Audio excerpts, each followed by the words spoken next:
Caragrati, je t'écris parce que ton beau visage de femme qui a vécu sans se ménager m'aidera peut-être à trouver les mots pour raconter la triste actualité de nos jours.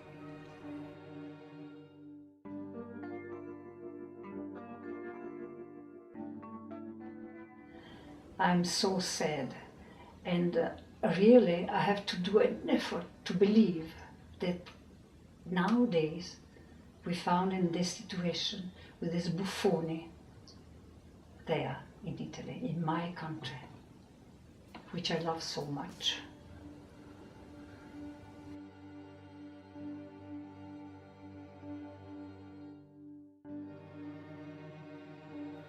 Tu me rassures avec la sagesse de ton âge, mais tu me rappelles aussi qu'il fut un temps, celui de ta maturité et de ma jeunesse, dans lequel on a pu espérer dans un monde meilleur.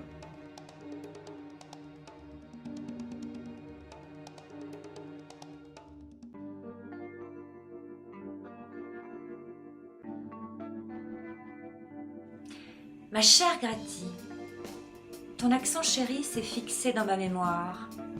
Ce mélange d'italien, de français et d'espagnol. L'Espagne d'ailleurs est ta deuxième patrie. Une sonorité composite qui avale les frontières, me fait rêver les grands espaces et dégage en moi ce bien-être que tout lien avec le monde me procure.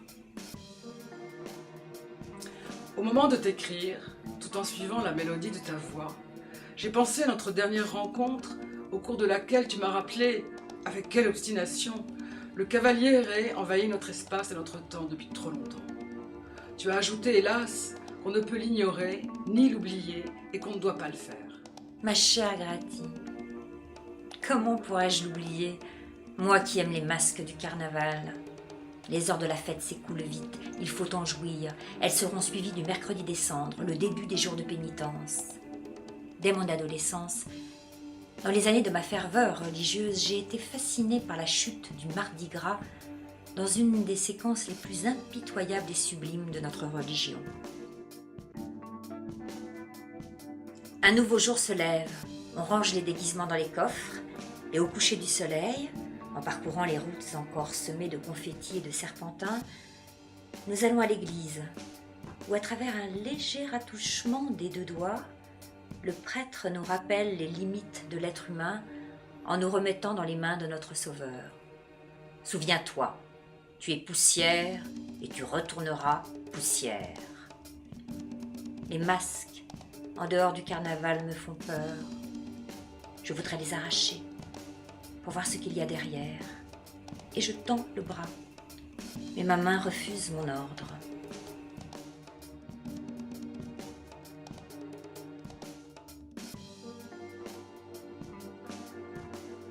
Caragrati, plusieurs fois pendant nos bavardages, tu refusais de croire que le cavaliere, toujours hanté par ses rêves de pouvoir et affamé de bien, puisse être devenu le protégé d'une bonne partie des hiérarchies de l'Église.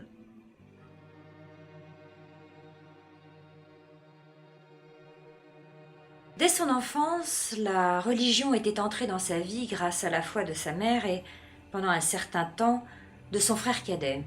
Ce dernier, à l'âge de 13 ans, avait montré une forte propension à la vie ecclésiastique. Le soir, avant de se coucher, il s'agenouillait pour prier pendant une demi-heure. Dès qu'il pouvait, il allait à l'église, et plusieurs fois il l'avait trouvé dans sa chambre, habillé en prêtre, en train de bénir des fidèles imaginaires d'un ton solennel.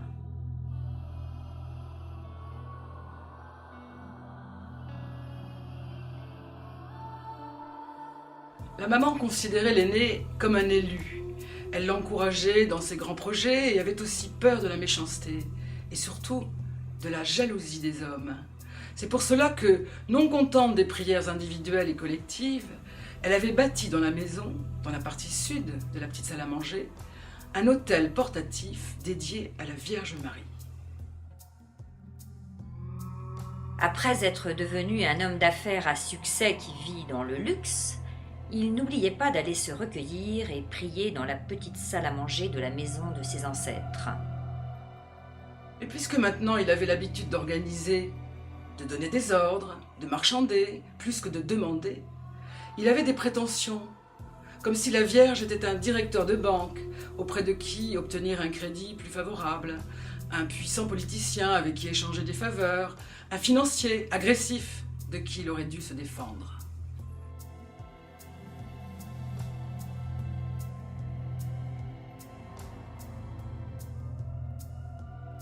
Dans ces moments assez fréquents de délire d'omnipotence, il insistait pour qu'elle demande à son fils de lui assurer une place dans l'histoire. Le pouvoir est tout compte fait un privilège masculin. Une fois seulement, il fut bouleversé et il ressentit comme un trouble, un signe de désir de proximité à l'au-delà. C'était durant les jours de ses adieux au quartier où il avait vécu jusque-là. Dans la nuit sans étoiles, une nuit de tempête déchirée aussi par les hurlements des chiens, dans son âme il y eut comme un vent de nostalgie, une nostalgie d'éternité. Cette disposition d'âme, ajoutée à une certaine angoisse pour la chute prématurée de ses cheveux par ses tempes dégarnies, le poussa à chercher du réconfort auprès de cette Madone au regard maternel. En étendant les bras, les yeux fermés, la tête vers le haut, il commença à réciter à voix basse le Notre Père. Il aimait tellement le début. Notre Père qui êtes aux cieux.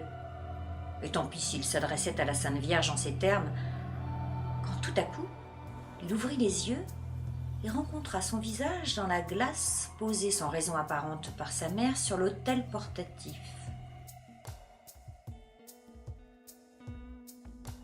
Il remarqua tout de suite que ses lèvres pliaient vers le haut. Et pourtant, il priait. Il n'y avait pas de public.